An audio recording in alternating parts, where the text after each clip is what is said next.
may remember me from my television shows in the 1980s and 90s, and now I host two regularly live-streamed virtual magic shows.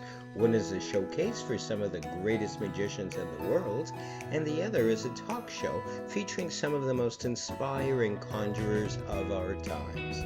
Welcome now to Magical People.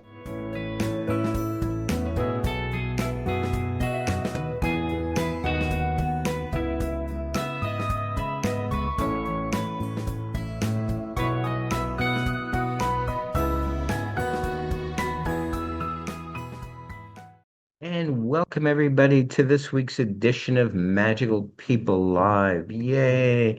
We have the amazing Edward L. Underwood with us to chat about many things. We have my partner in magic, Cheryl, as well with us. Thank you guys for showing up this week. I was so excited to have you on, and I'm still excited. It's not as if that's in the past. Um, I'm excited to be here. It's great to be here again. Yes, yes. And one of the things I'm terrifically excited about is your show you do with your lovely wife, Karen, and a certain non-stranger to these shows, Kenton Nepper. And it's called Cinemagicians, the Cinemagicians. It just rolls off your tongue, but it also sounds like a certain flavor, something you put maybe on toast. I'm not Yes. sure. And it's a wonderful extravaganza. It sure is. And I'm not really exaggerating at all. Let me read some quotes. Oh, I love that. Let me read some quotes just to show you off a little bit. Superb talent, fresh, creative, and unique. Don't miss them. Cumulus Broadcasting. Another quote. Completely charming. They will leave you breathless. NPR. A must. It almost sounds like I'm doing this for laughs, but I'm quite serious about this. It sounds like I'm being sarcastic, but I'm not. A must-see mix of mystery, comedy, and memories. Travel Host Magazine. And one of the many things I love about that show, we used the word memories seconds ago in the review, but really it is in a way because there's a lot of vintage video. And I want to share that, if I may, with everyone. Ed, is that okay? Yes, of course. Okay, the sizzle reel of the Cinemagicians. I know you're going to enjoy this, so check it out.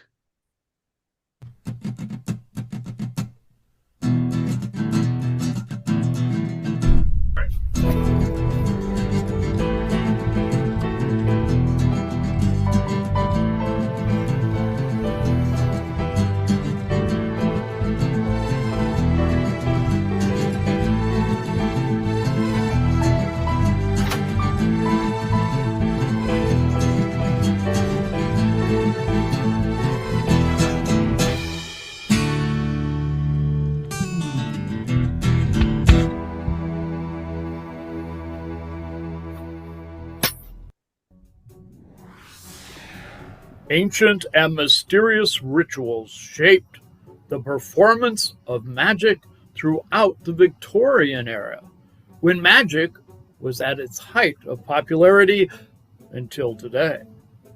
We will be bringing you some of this classic magic live on stage. And some of those stage magicians become the pioneering filmmakers, and they bring their knowledge of magic to cinema, creating what we now know as special effects. We'll show you amazing rare film clips that demonstrate how magic leaped from the stage to the screen. And we perform magic and play innovative and original music to make these early films come alive.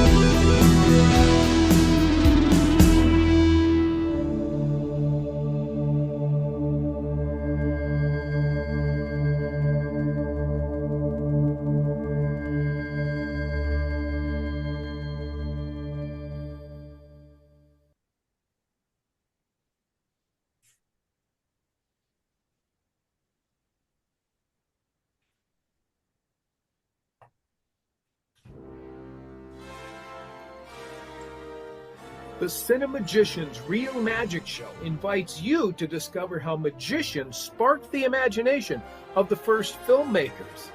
You'll experience a fusion of magic and movies and music like you've never seen before.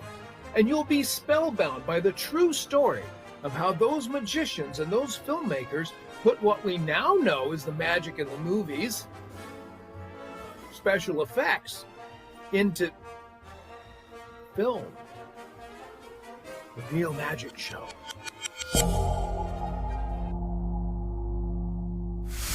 Harry Potter? Like Harry Potter. I like Harry Potter.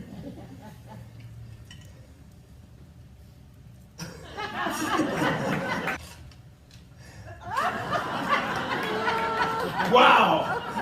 Wow! Go on.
And they went out to make films. Here's one of their big summer blockbusters.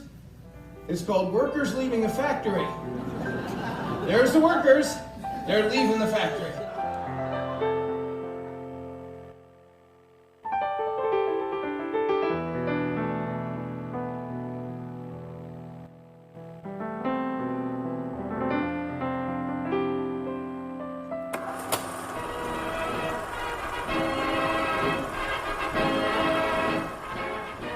Welcome to a very special part of our show. We are going to show you the anatomy of a magic trick. That's right. A behind-the-scenes look at the sidearm snookery, jiggery pokery, and flim-flam magicians use to fool you. The Cinemagicians are going to demonstrate the trick, whilst I explain the secret and forbidden modus operandi of said magic trick.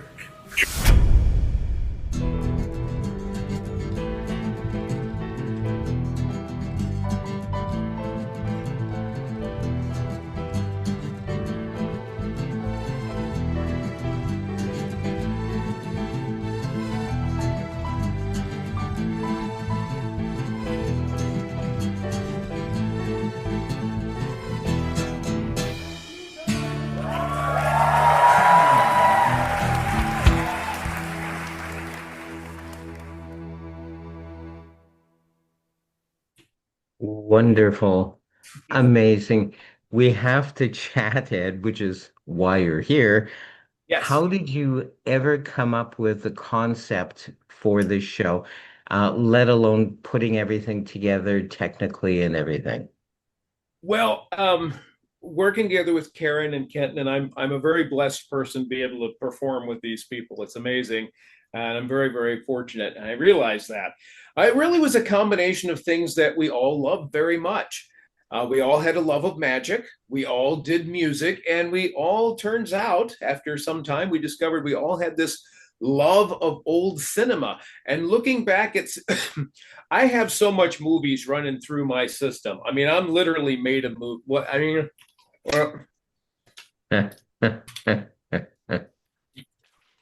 Oh, it's so much a part of me. Uh, that's the real It thing. would be hard to imagine life without yeah, without movies. I mean, I it's just love it. part of our being. So we loved it so much that we kind of, it started a while back. We were going to do a show at the Chandler Museum, which was a new fancy place they had in Chandler. That's a city outside of Phoenix. And we were going to talk about this history of magic and movies. And then we actually wrote a score and played music to a film called West of Zanzibar, which is a Lon Chaney, Lionel Barrymore thing about a stage magician who wants revenge. It's a great movie, and so we did that, and it turned out when we were done, people said, "Hey, can we ask a question?" I said, "Sure." And 45 minutes later, Wow. after answering questions, we figured maybe we've got something here. So we've refined it and changed it and adapted it and made it uh, really accessible. There's a lot more magic in it than originally, and we've actually just changed the format a little bit, but it was just a culmination of things that all three of us love.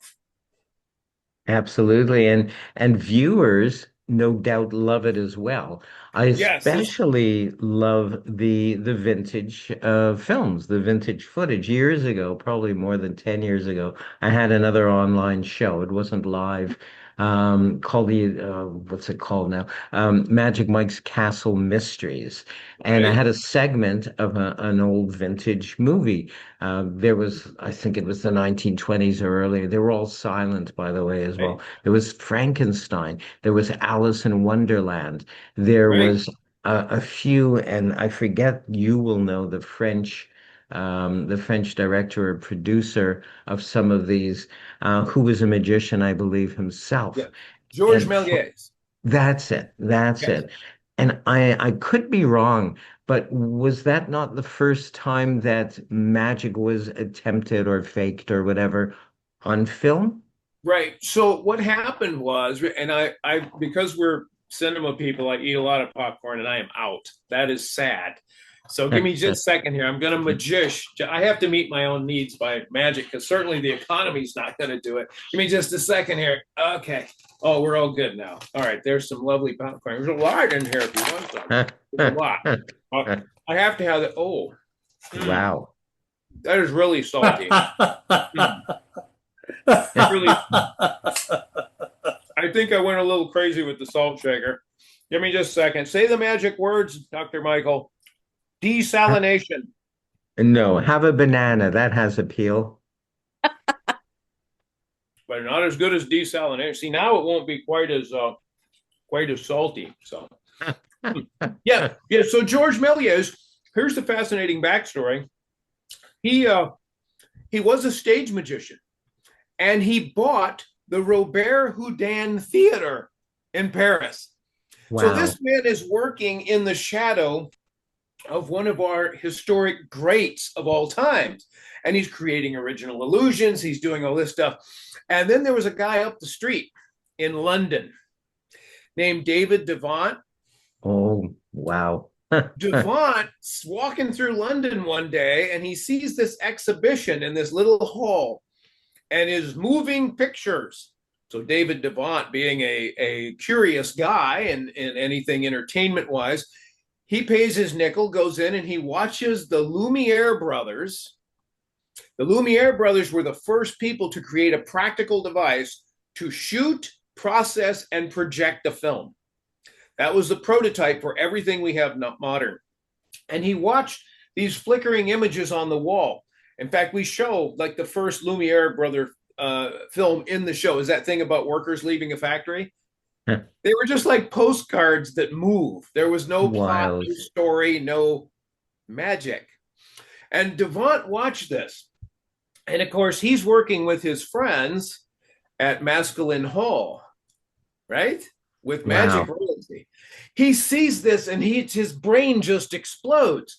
And so he goes and he convinces these guys to try to sell him one of the projectors, and they won't because they're like, oh, it's over. Yeah, we built some machines. This thing's probably good for a couple of months. I don't think we're going to make any more. So he convinces another guy he knows to make him a projector. He goes to one of Edison's little kinescope places and steals a couple of 1 minute loops of film, takes it back to Masculine Hall and shows it to his co-workers, who are, of course, legendary magicians. And he says, "Gentlemen, upon this wall, you are seeing the future." And they said, "Nah, I don't think so. Probably got a month to go up tops. Now we're not investing in that. No, no movies for us." Wow. So Devant goes on and makes a couple of trick films. And one of the trick films he makes, and Rabbit in a Hat's iconic to all of us on this side of the invention of the movies. I mean, we may have seen, Alexander Herman, some people did that, but that little image made Rabbit in a Hat a trick we all know about, but very few people have ever seen. And that was why. So Devant, getting depressed, he kept some equipment, made a few goofy movies himself. And that's when Georges Méliès came to him and said, "David, please sell me one of those movie machines." And he did. And Georges Méliès figured out, quite by accident, how to do a jump cut on screen so magical things could happen. And after Yes. that, he just started adapting his stagecraft into trick shots. And Méliès made hundreds of those movies. He did one that was actually a trick photography version of the décolleté chair. He did That's trick right. photography Yeah. versions of standard magic stuff, right? So instead of me, vanishing a ball, they put the ball in a hand and stop. A guy would reach up, take the ball out of his hand, start cranking the camera again, and it's gone. So he just had a mind to figure out how he could do this and create magic. And then after that, it was like, well, let's expand the magic trick idea into fantasy. And that's when he had people flying to the moon. The first rocket ship in cinema was his. You've seen the picture of the rocket ship hitting the moon in the eye. Yes, Very famous image. absolutely. That was Méliès' film as well. And he is known as the father of special effects. And all of that ties back to his work as a magician. And what happened was there became dozens of imitators of Méliès. They were like, "Oh, he makes trick films. I think I know how he does it." And they would make a film. And these other people started making these films. Most of them had to do with snap appearances and vanishes of stuff that were jump cuts, which is something we're kind of familiar with now. But back then, people were like, "Ah," and that's where it came from. That's where the whole concept of special effects comes from. In our show, we run a clip from Bewitched, I Dream a Genie, because they're doing the same technique Georges Méliès did in the late 1800s. They're just doing Absolutely. it with a color camera and electronic editing. That's So, so funny you brought that up because I was just thinking of that when you were talking about the jump cuts. I was thinking I Dream of Jeannie and Bewitched, which were yeah, beloved shows of ours when we were growing up. And it's like they're still using that in a way, but now it's digital and we still edit and right, do that. We still, well, right. some of us will use green screen as well, but you still basically have to use the technique today.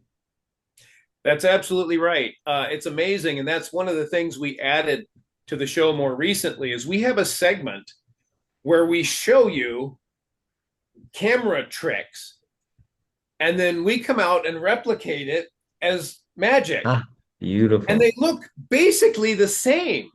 In fact, in some cases, the sleight of hand is more natural than the screen Yes, thing.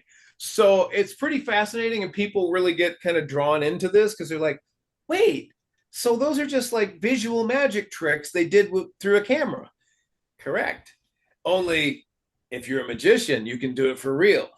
So it's a absolutely. very pro magic and kind of elevates our role in cinema history. That was part of our goal. In It fact, sure we does. just changed the format of our show. We have a version of our show that is available to play in a movie theater. Wow. You can go to a regular commercial movie theater and we can use that narrow stage and the lack of lighting, and other good stuff that comes with that. And we can still do that and run the clips on the screen and show you the whole how magic and movies intersected. So it's a fascinating thing to work on. Again, I'm very fortunate that way. We just kind of stumbled into something that I find very intriguing, fascinating, and people find enormously entertaining. So It's score. so exciting because you're mixing all my loves as well. You're mixing magic on so many levels. You're mixing vintage films, which I'm passionate about. You're mixing special effects, duplicated via magic Right. techniques, we'll say live. So it's so exciting. And one movie in particular, you'll know the name immediately after I describe it. Um, it has what appears to be a magician. It could be a vampire. I'm not sure. He goes like that, poof. And I think he's a bat that flies away. He turns Yeah. into, what movie was that? That's actually there's a couple of versions of that. The first guy who did that was Méliès. That was one of his things because in his stage he built flash pots and trap doors. Yes. So he could use the stage techniques as well. So the flash pot went up, and then he would combine that with an overlap of the film with the dangly bat. But Méliès did that first. There were others who followed suit. I'll probably butcher his name, but a gentleman named Segundo del Chamon. Bless you. Thank you, thank you. He was doing a lot of special effects films like that at the time too, and he they all did. I think the first version that was in is a thing called Satan's Cauldron or something like Yes, that. or Satan's house or something. It Yes, had, yes. He's yeah, running yeah, through yeah. the halls looking at stuff, and I am out of popcorn again, man. And that Oh, was so wait a minute. Again, I serve my needs magically because it's all I've got, right? Oh, there we go. Nice. I Yeah. love it. Cheryl, bombard him with questions. I know you're chomping at the bit. Hello, Cheryl. Don't chomp. Just act. I know. I just got my teeth done, so I can't chomp. That'd be rude. Dennis would love me though. So tell me about right behind you, the banner. Hello? We are currently working on our team as well as some other folks. We've got some VIPs dropping in on this thing. We got Jonas Kane, we got Jonathan Molo, we've got I think Tommy Burnett and Kenton all doing magic for a thing called Halloween Festival of Magic. And Yay. what the story here is, Ralph Forbes is a guy, it says Ralph Forbes right there. He would be an interesting guest for you, Doctor. I've known Ralph since I was in high school. That's back when we had a Department of Education. So anyway, we've known each other for a long, long time. And I know our local magic club, the Northeast Arkansas Magic Club, had some outstanding performers. I mean, you wouldn't think for a hole in the wall little, town like that, there would be a lot of particular talent, but we were very blessed in that regard. So we started doing an annual stage show called the Halloween Festival of Magic. I produced, I think, 5 of those, and they were just a labor of love and wonderful shows for the community promoting magic and the spooky Halloween stuff too. So Ralph came up with the idea of doing this online. So once again, a live event could be reduced to the size of a postage stamp, but that gives us a chance to come back together and do some special things, and we're doing that. Behind that banner is a very spooky background that we're working. As Karen has a special routine in this, and I'm doing something special with blood. And so there'll be some spooky, magic-y things in this, and that show will drop on October 30th and stay posted until November 1st. So check it out, the Halloween Festival of Magic. It will be a lot of fun and rather surprising, I think. Oh, I can't wait. I can't wait. I hope you'll profusely publicize it on Oh social yeah. media. Oh yes. We will do Awesome. that. Now, Awesome. let's get to know about you. You. Oh, Like remember the day you were born? I don't. You don't? Why? He Well, was hatched. I just remember I wanted to be near my mother or something, Aw. so uh What were you like that what brought was you it to like? liking movies? Oh, actually, it's funny because when I was a kid and I grew up outside Chicago, actually, Ah, and I would read, and for whatever reason, one of my favorite things to read when I was a kid was Famous Monsters of Filmland magazine. A Same. bunch of people are nodding right now. Forrest J. Ackerman, right? Forrest. Exactly. Yes, Uh, and so I read that, and so I got kind of into all this, movie monster stuff, and movie monsters have special effects. yeah. Oh, so I was reading that, and then my dad very graciously let me commandeer his 8 millimeter camera, Yes. and my friends and I would make like stupid monster movies Mhm. and play them back. And I learned to do stop animation because back then the camera had a single frame Mhm. advance. You Yep. had to wind it, right? And it yeah. Yes. was a Brownie camera, Brownie movie camera. And you wanted to do most of this outside because the Mhm. lights were this bar about that long with these two giant Klieg lights that could melt steel on the side of it. And so we did most of that. But I started making these films, and my parents gave me a book for my birthday called An Illustrated History of Film. Oh, And I'm wow. going, it was one of those big coffee table books. You can't get those anymore unless you take a second mortgage. And it was the big pictures. And it went Mhm. all through the movies and the history. So I found out that the local library would rent you films, commercial films that have been shrunk down to 8 millimeter and super Yep. 8 millimeter, so you could play them on your home projector. And that became my new ask was, can we go to the library again? And at the same time, I was reading magic books and kind of getting started down that path. But I would come home with all that stuff: Chaplin, Keaton, Lloyd, Griffith, all of those people, and watch those films, matching it to what I read in the books. So Yes. that's when I kind of got hooked on movies and remained that way my whole life. So I like even with magic. I mean, you guys know when I have time, I like to even take the trick and post produce it as a video because you can add Yes. little things to it you can't do if you're just standing here. So I just think that way, and so that's what I did, and I have a radio TV degree. Oh, While I was in college, that's where I met Karen, yay. and she has a radio TV degree too. And so that's where we met, and we did a lot of communication stuff, and then throughout the years, it's been a lot of performance related jobs. I mean, we've done shows and things like that. I've also been a tour guide, um, um, all kinds of stuff like that. Kind of information. I talk to people and make it funnish, I think, is what I do. So that's Have how you? I got here. Did that answer your question at all? No. Oh, yeah. No, not at all. So, what is I don't want to say strangest, but say strangest piece of advice you took from somebody that you were sure would not work, but did work? Hmm. Let's see, because I have known some strange folks. Same here. Yeah.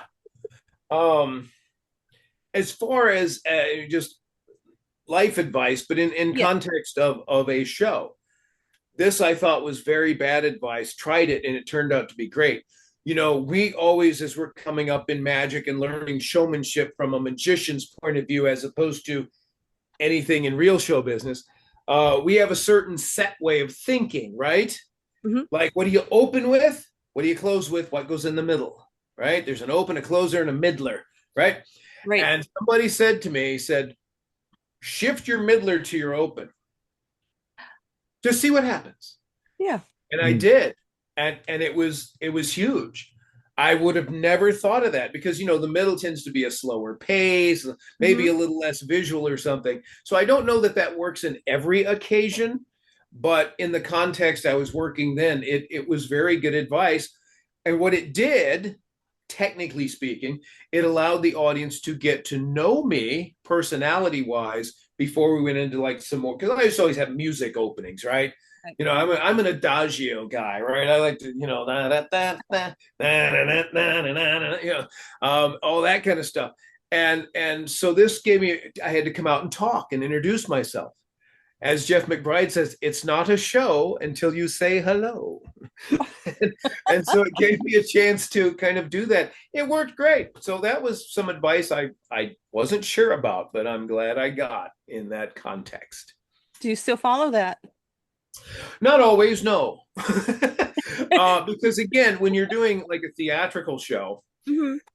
you have to open kind of hard. But it did make me move more personality pieces like second to opener, because I used to do like 2 or 3 hard hit music things before, you know, any personality piece. So even when I'm still doing like the big, more of a flash opening, I use I'll put a personality piece closer to opening. Oh, cool. So I got to show you guys this before we run out of time. Yeah. Don't relax. It's okay. I'm starting. I know. My goodness. I'm starting a t-shirt company with snarky things for magicians called Visible Threads. Ooh. Yeah. And I just had to show you this one. This is what I'm wearing under here. This will be number 1. I don't know if you can see it. We entertainers love frying bacon. It sounds like applause. And it does. It does. And I wear this shirt and people go, "Oh, you're an entertainer?" And I go, "Well, funny you should ask." Oh my gosh, that's awesome. Brilliant. Oh, do you, We'll make sure you get one. there you go. I love that. Do you ever, when people approach you, like you just said, and they say, "Oh, you entertain," do you like to do something for them, or are you kind of like, "Yeah, not now"? It depends. I've just for me, Mhm. number one, I'm not really a close-up guy, right? I'm not a, here, take 6 cards and divide them red and black, put 6 in this pocket and 5 on your head or whatever.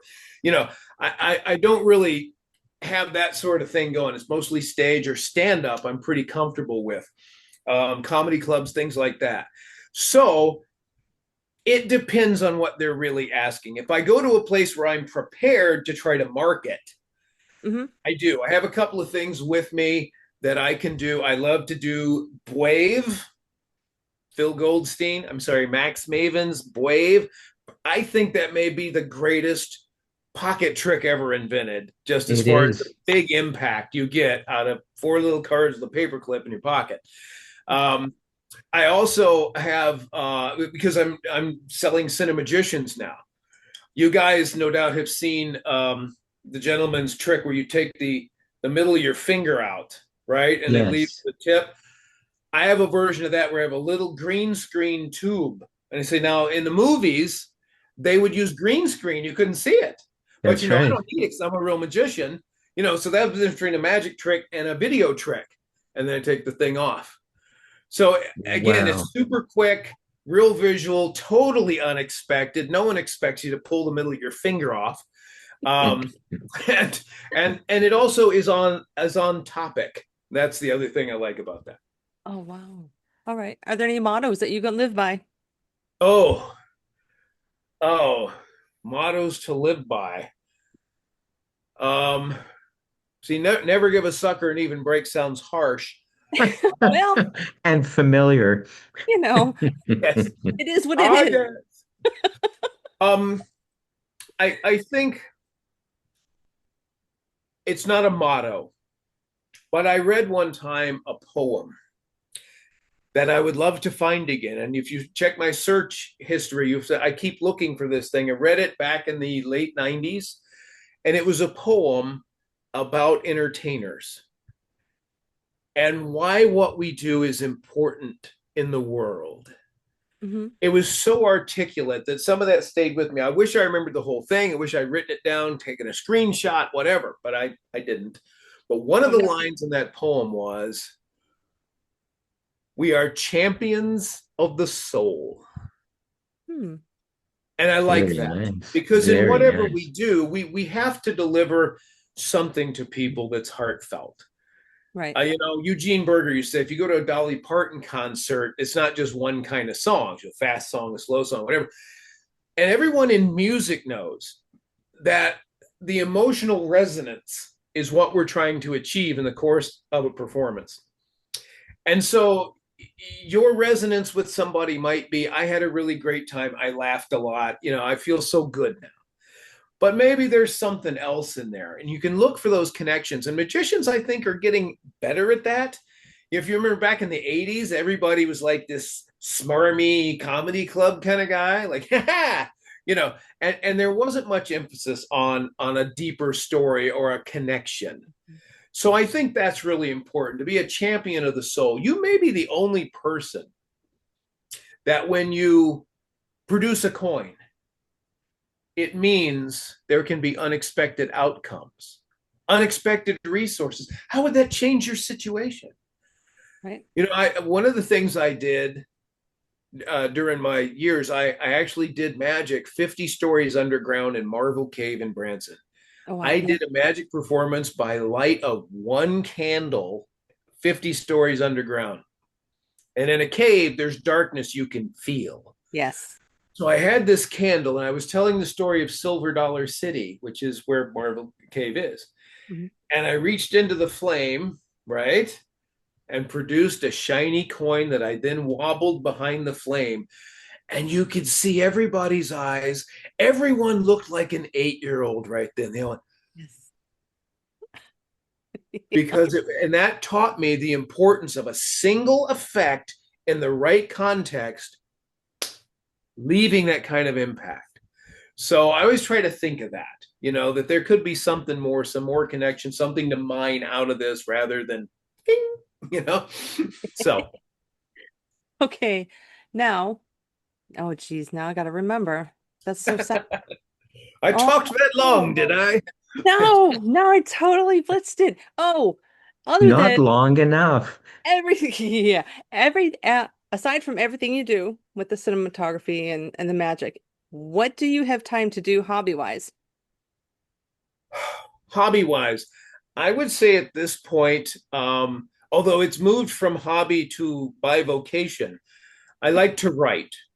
Oh. I have 4 books that are kind of history books out there. One of them I have to redo because the publisher corrupted the file. Oh no. So, and nothing's better than looking at your own stuff and going, yeah. Yes. That's not monotonous, is it? No. But I have 4 books and I've done 3 plays and a screenplay and I'm doing a couple more of those. So I like to write and I like to play music just for no reason. Doesn't have to make any money, doesn't have to please anybody, just for me. And sometimes it does make money. So that's a plus, right? Oh my gosh. Well, I will send you back to Dr. Likey. It was nice talking with you. You too. Thanks. Thank you, Cheryl. I'm so excited whenever you speak of everything that I love. We have so much in common. And this is a promise. I'm saying it live on Facebook and in front of everyone here. Just give me the details about that Halloween festival and every single show that we do online. I'll promote it. I'll mention it. And besides, I think it's a great idea, great concept. I love my Halloween. So we have to do that. Ed, how can people contact you if and when they want to? I'm sounding like Bill Shatner. If and when. Where can they call? All of that info is on cinemagicians.com. So visit Excellent. the website, won't you? They will. I can't thank you enough, Edward L. Underwood, for visiting Junior, for visiting us this day. And say hi to your lovely wife, Karen, for me. And of course, our mutual friend, Kenton, as well. Will you? Absolutely will. Pleasure to be back. Thank you. Thank you so much. Everybody, let's put our heads together for the great Edward L. Underwood Jr. There we go. And wow, that was so exciting, Cheryl. I don't believe Ed came back again. And I always get all hyped up because I love movies, especially those old vintage black and white silent ones. Yeah. They're really, really fun to watch and actually to be inspired by. And of course, my love of magic and our love of magic. So, did you enjoy? I'm sure you did, but I'm going to Of ask you course. anyway. It'd be Movies. funny if you said, no, I hated it. But Oh, no, that was great. Like you said, music, movies, that's what a lot of people have in common and can get together get together with. totally. Once again, thank you so much, Cheryl, for being the amazing, I don't want to say co-host, I'll say host as well, or something, or additional host. And we'll see you Wednesday on the Open Mic Magic Wednesday. Theater. I've got a pretty good effect that I know you're going to love, and we'll tweak it a little bit if you think it's necessary. So Cool. thank you once again, Thank Cheryl you. Hayes. We'll see Bye. you soon. Bye. Bye. And I want to thank all of you as well for joining us this day for a very, very exciting show. We do it for you. We don't do it for ourselves. We do it just for the love of it and to share. As I alluded to earlier, the Open Mic Magic Theater, look it up on Facebook, is every Wednesday. It live streams to Facebook. It's got some of the greatest magicians in the world. And I know you will love that. Cheryl and I participate every week as well. We have a little segment that we're very blessed to be a part of as well. Open Mic Magic Theater on Facebook. And that's about it for now. I want to thank you all once again for being here. We're here every Wednesday at 1 p.m. LA time, 4 p.m. New York time, 9 p.m. UK time, and we've just added in Australian time, which is seen the next day, Sunday at 6 a.m. Thank you all once again for being here, and we'll see you all next time.